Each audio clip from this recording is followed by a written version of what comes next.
Hello મિત્રો, ભરત મૂળિયા બ્લોગમાં તમારું બધાનું હાર્દિક સ્વાગત છે। તો મિત્રો કેમ છો બધાય? મજામાં જ હશો? કેમ કે આજે આપણે નવી રેસીપી લઈને આવ્યા છીએ। તો મિત્રો જોવાનું ચૂકતા નહીં, કેમ કે આજે તમારા માટે ખૂબ જ ઉપયોગી છે। કેમ કે નવા લોકો પણ ઘણા બધા વિચારતા હોય કે સૂકા ચણાનું શાક કેવી રીતે કરું, તો A to Z સુધીની માહિતી આ વિડીયોમાં આપણે બધી આ રીતે આપશું। કેમ કે આપણા ભાઈએ ચણાનું શાકે આજે નિર્ણય લીધો છે કે ચણાનું શાક આજે બનાવીને તમને દેખાડવાના છે। તો મિત્રો જોડાયેલા રહેજો અમારા વિડીયોમાં, અને જો તમને રેસીપીનો વિડીયો કેવો લાગે છે તો જરૂરના માટે અમને કમેન્ટમાં જણાવજો। તો બના રહ્યો કન્ટિન્યુ અમારા વિડીયોમાં સંપૂર્ણ માહિતી વિડીયો સાથે। પલાયરા હતા બસણા? હા, પલાળ્યા હતા ચણાનું શાક કરવાનું। તો મિત્રો જો તમે મૂકી દીધા હતા, ને આજે જો બા બનાવશે ચણાનું મસ્તીનું શાક, નહીં બા? ચણાનું બનાવવાનું મસ્તનું। ને પલાળ્યા બીજું કંઈ નાખ્યું બા આમાં? કાંઈ નથી નાખ્યું, પાણીનું ચણા બે જ છે। હવે બાફવાના, પછી બાફીને પછી વઘારવાનું। આપણે ફેરી મારીને આવી ગયા છીએ। જો આપણી આ માણકી મૂકી દીધી છે, અને આ બાજુ આપણે ડુંગળી કાપી લીધી છે, ડુંગળીનું કટિંગ ને કોથમરીનું કટિંગ કરી નાખ્યું છે, અને હવે તૈયારી કરી છે પાણીપુરીનું પાણી બનાવવાની।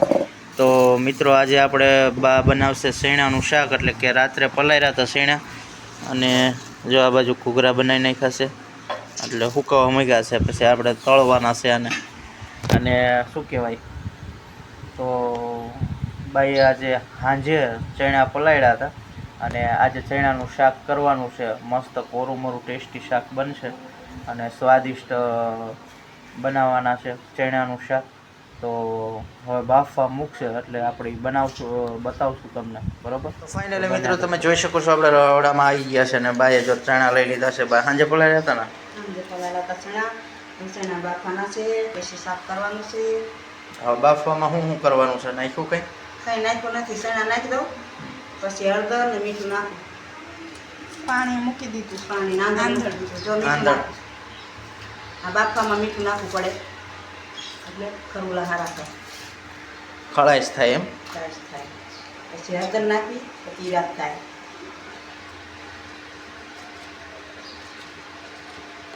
બરોબર। પછી ચણા નાખી દેવી તો બફાઈ જાય, નહીં આવે છે।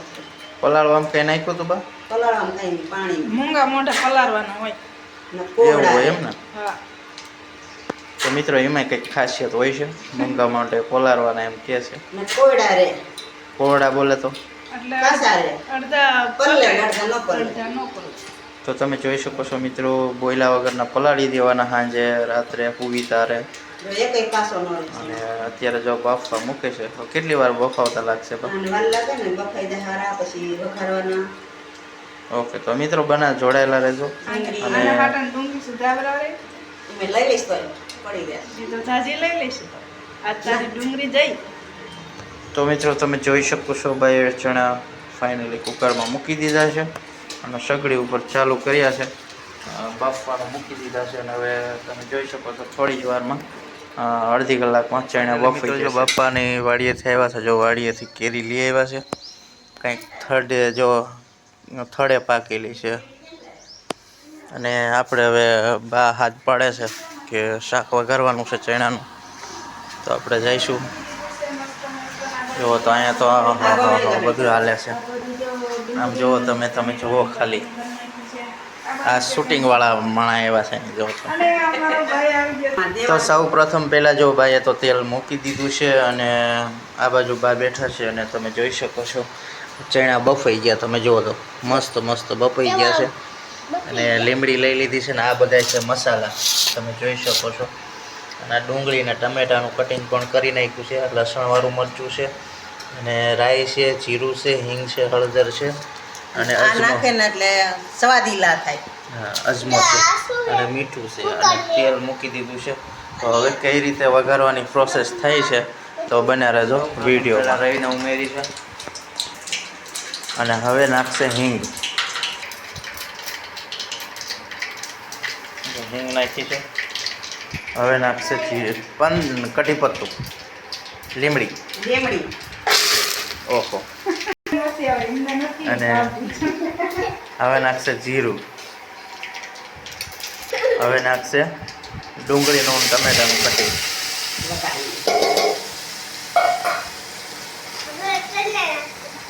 હવે નાખશે હળદર.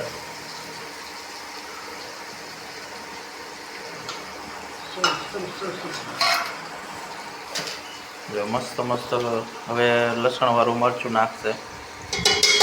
જો તમે મસ્ત મસ્ત વસ્તુ બની ગઈ છે. ટેસ્ટ આવે છે એક નંબર, કાંઈ ઘટે નહીં એવો. કરશનભાઈનો ફોન આવે છે પણ હવે શું કરું? એ શું હતું બસ? અજમો છે. જો અજમો પણ નાખે છે. અજમો પણ નાખવાનો શાકમાં. શાક બને ટેસ્ટી અને સ્વાદિષ્ટ મસ્ત મસ્ત. નાખશે ચણા. બાફેલા હતા, પલાળેલા ને બાફેલા. એવું શાક બનશે આજે. મોઢામાં પાણી પણ આવી ગયો મારા વાલા. એવા ચણાનું શાક બનશે. તમે જોઈ શકો છો. ચણાના શાક અરે કેરીનો રસ હોય તો કેવી મજા આવે. અરે શેરડીનો રોટલો ખાતા એવું લાગે. ચણાનું શાક આરે તે બુંદી કે ગવારનું શાક ને રવાનો લોટનો શેરો કર્યો હોય ને તો કેવી મજા આવે. ગવારનો ખાઈને તા શેરો બાળો નીકળે. એવું હોય? ભાઈ કે તો આમ જો મસ્તીનું કોરું મોરું શાક બા બનાવી રહ્યા છે ચણાનું અને વઘારી નાખ્યું છે જોરદારનું. જો તમે મસ્ત થઈ ગયું ચણાનું શાક. ઓહો લૂકું ખાઈ જાય હો બાપુ કોરું મોરું. એ જૂનું ચણાનું શાક ખાવ ખાતું. ચણાનું શાક આજે બનાવ્યું છે જોરદારનું. આવી ગયું બા બધું? પાણી પાણી નાખવાનું કઈ આમાં? પાણી નાખ્યું છે ને આમાં પણ વઘારવામાં તો દહીં હોત નાખાય હો. નાખ્યું કે નાખવાનું? નાખ્યું હતું નહીં. ટમેટા હોય એટલે હાલે. ટામેટા નાખ્યા, સાઈઝ નાખી તો હાલે, પણ સાઈઝ નથી નાખી તો કલર થઈ જાય. જો આવા દહીં મત નાખીએ કઈ. અને દહીં નખાય એટલે દહીં નાખે ને તો સારું થાય શાક મસ્ત. પનીર નાખો તો નખાય. હા પનીર તો મિત્રો આવી રીતે કંઈક હતી શાક વઘારવાની મસ્ત મસ્ત રીત અને ખૂબ જ ટેસ્ટી અને સ્વાદિષ્ટ શાક બની રહ્યું છે.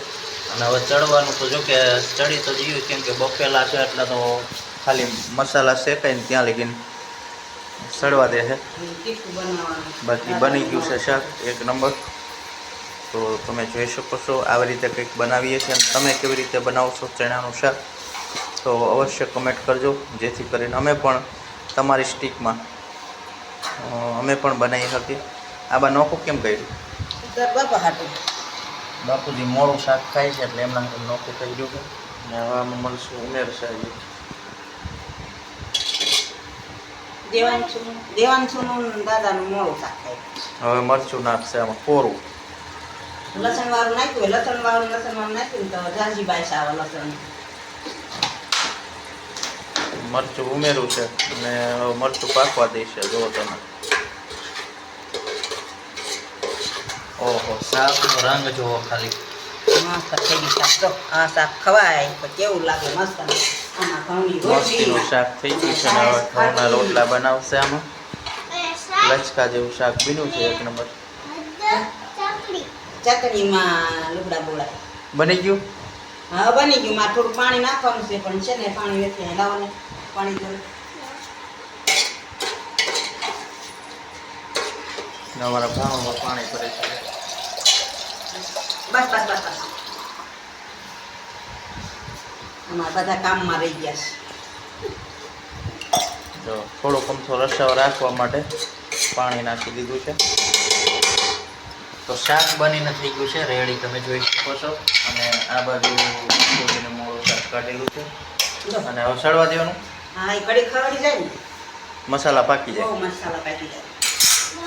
કેવું મસ્ત શાક. તો મિત્રો કેવો હોય તો આજનો રેસીપીનો વિડીયો સારો લાગ્યો હોય તો લાઈક કરજો, શેર કરજો અને સબસ્ક્રાઈબ કરજો. અને હવે ઘઉંના રોટલા બનાવતા તો બનાવે. મિત્રો જોઈ શકો છો ખરો મધાર થઈ ગયો છે અને 12 સાડા 12નો ગાળો થઈ ગયો છે. અને તમે જો તડકો કેટલો તપી રહ્યો છે ને એ તડકામાં જો બહાર બેઠા બેઠા રોટલી ઘડે છે. અને આમ તો તડકે નથી બેહાતું એને જો બા કેવા તાપે બેઠા બેઠા રોટલી ઘડે છે. અને ચણાનું શાક છે અને ઘઉંની રોટલી છે.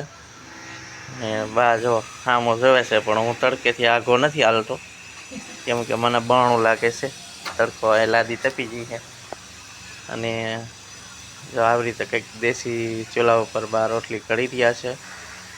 ઘઉંની રોટલી છે અને આ બાજુ ઘૂઘરા વણીને મૂક્યા છે અને આ કાળા તપેલામાં બટેકા બાફ્યા, કેમ કે આપણે પાણીપુરી બનાવીએ ને તો એટલા માટે. એટલે આ બધું બા તૈયાર કરે છે અને આપણે થોડું ઘણું આપણે બનાવી તૈયાર કરી, બાકી બીજું બા કરી દે તૈયાર. અને આ બાજુ જો બધું પેટીમાં તૈયાર કરી રાખ્યું છે બધું. અને આ બાજુ આપણી હરતી ફરતી દુકાન છે, એમાં બધું સેટઅપ લઈને જવાનું હોય. અને આમાં જો પાણીપુરીનું પાણી બનીને રેડી થઈ ગયું છે. અને તમને બધું શું બતાવો તો સાંજે કેરીનો રસ કાઢવાનો બા એમ કહે છે, તો આપણે તમને એ પણ બતાવશું.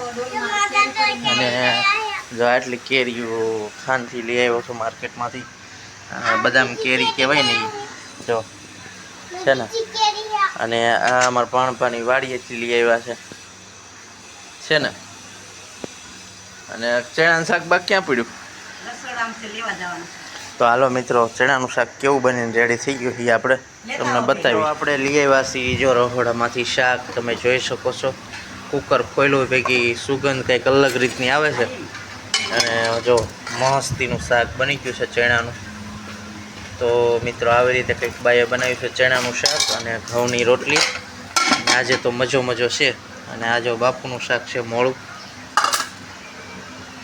તો મિત્રો તમને કેવો લાગ્યો આજનો અમારો રેસીપીનો વિડીયો? તો સારો લાગ્યો હોય તો લાઈક શેર અને સબસ્ક્રાઈબ કરતા રહેજો અને બન્યા રહેજો અમારી ચેનલમાં, કેમ કે આવા અવનવા વિડીયો તમને અમે બતાવતા રહીશું. ગામડાનું જીવન, ગામડાની રેસીપી, કે ગામડામાં કેવું બનાવતા હોય છે, અને દેશી હાવ રીતે તમને આવા નવા વિડીયો બતાવતા રહેવું. ત્યાં સુધી બધા ફરીવાર મળશું નવા વિડીયો લઈને. ત્યાં સુધી બધાને જય માતાજી, જય દ્વારકાધીશ, હર હર મહાદેવ, બાય બાય.